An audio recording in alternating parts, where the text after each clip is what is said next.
know this from a very young age, literally, at least literally, not necessarily as a Sufi knows it. So depression for the modernist becomes, for the Sufi, a spiritual state, a hal, such as qabd, contraction, or separation, tafriqa. In an instant, with God's grace, this can become the intoxicating wine of gnosis, which Rumi refers to when he says, and I quote, "He gave me the wine of gnosis," direct experience of God. "Let me describe it for you, bitter and satisfying and delicious, like the faithfulness in my heart." The fifth major aspect of a systematic analysis of Rumi's understanding of Sufism concerns the purpose of creation in general and human life in particular. God in the Quran addresses this when he says, and I quote, "I only created humans and non-physical beings in order to worship me." Rumi, following the Prophet's companion, as do other Sufis, Rumi and Sufis, following the Prophet's companion Ibn Abbas, asserted that worshiping God must imply knowing God directly. Hence, for the Sufis and Rumi, the purpose of life is direct knowing of God. This is inextricably linked also with Rumi. It's inextricably linked in Rumi with love.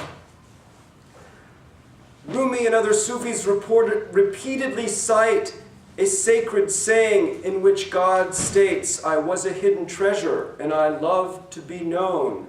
So I created creation in order to be known." Rumi encourages people to transform their sense of purpose of life to this way of knowing God. He states, "The universe was created for the sake of manifestation, in order that the treasure of wisdom might not remain hidden. God said, 'I was a hidden treasure.' Listen. Listen, do not lose touch with your own substance. Make yourself manifest. Bahr izhar ast in khalq jahan, ta namanad ganj hikmat ha nahan. Kuntu kanzan, kuntu makfiyan shunu. Jawhar khud gum makun izhar sho." So how do we play a role? How can we play our role in fulfilling this purpose of life?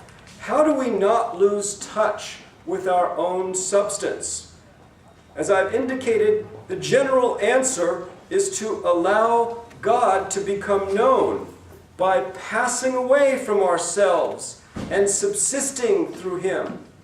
But to do this, the Sufis have a specific methodology, as does Rumi.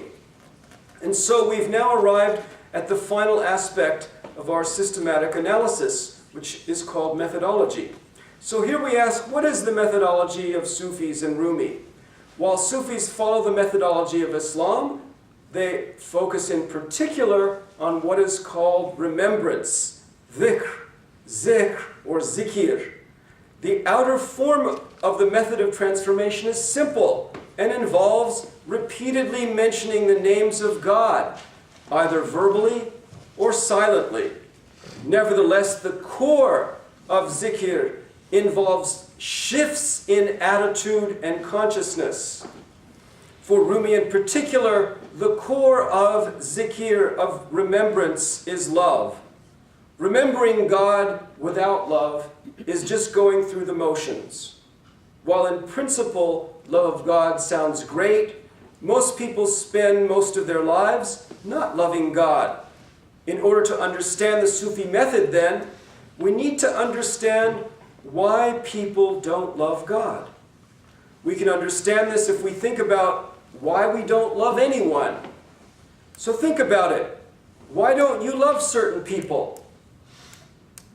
The answer is because of their bad behavior or their ugliness. We turn away from them or close our hearts to them. Thus, for Sufis in general, and for Rumi in particular, the method abstractly is not to turn away from God. Concretely, however, this involves being grateful to the beloved. Grateful to the beloved for whatever occurs to one in one's own life. Because whatever occurs is a manifestation of the beloved's qualities. Such gratitude, however, is just the beginning. As gratitude to God intensifies, it becomes love. And so Rumi's method, par excellence, is to choose to love God unconditionally, regardless of how God acts, regardless of how God appears. Here Rumi says, I'm a lover of his wrath and of his benevolence. How amazing that I love these opposites. I swear to God, if I leave this garden because of the thorns, I would cry out like the nightingale. This is indeed an astonishing nightingale who opens his mouth so he can eat the thorns together with the roses and the whole garden. What kind of nightingale is this?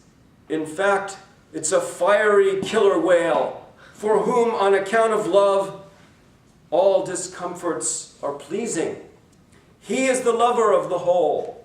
He is the whole. He is the lover of his true self, seeking the self.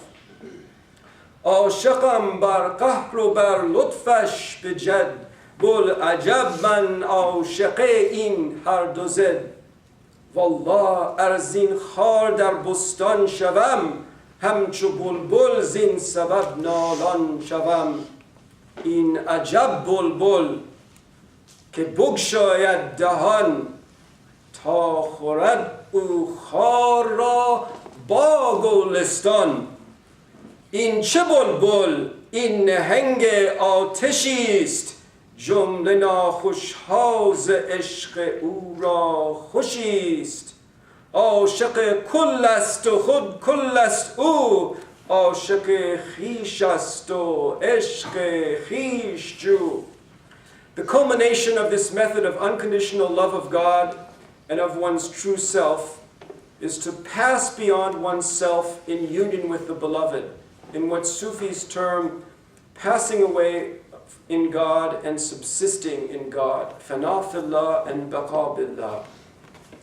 I will conclude with 3 examples of Rumi's guidance as to how we can make this transformation. This transformation which is referred to in the hadith I mentioned earlier, die before you die. I've already introduced you in the beginning to the first of these examples when I spoke about the aspect of spiritual transformation that involves the surrender of one's conditioned, independent ego and passing away from self, fana, in God's love, followed by the return to self-awareness while maintaining awareness of the divine, which is referred to in the expression baqa billah, subsisting through God. But the poem continues from what I read before. He says, die, die, become free of this self, since this self is a chain and you are the prisoner.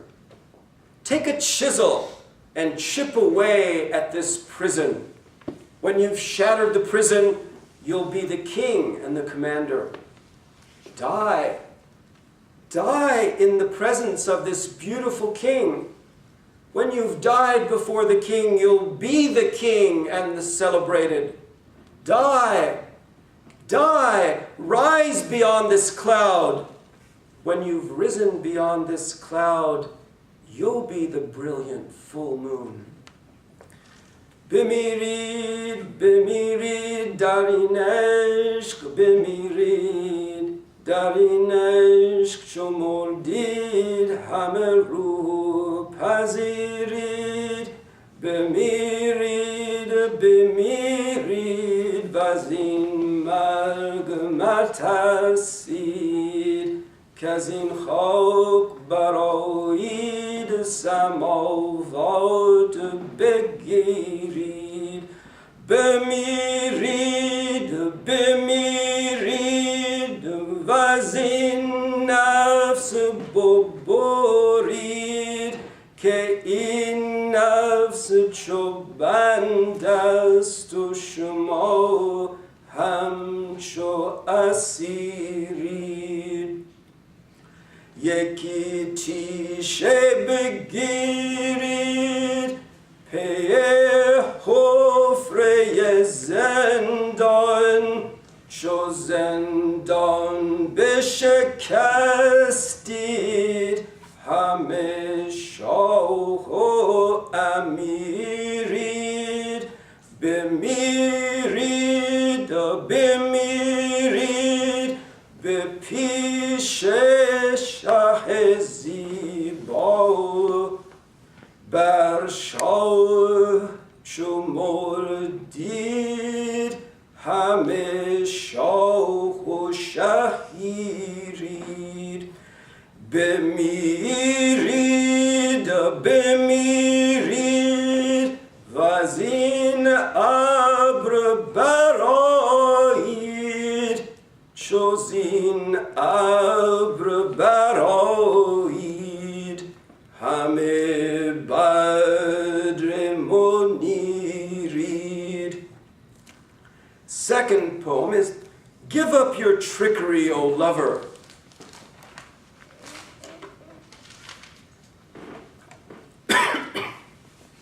Give up your trickery, O lover.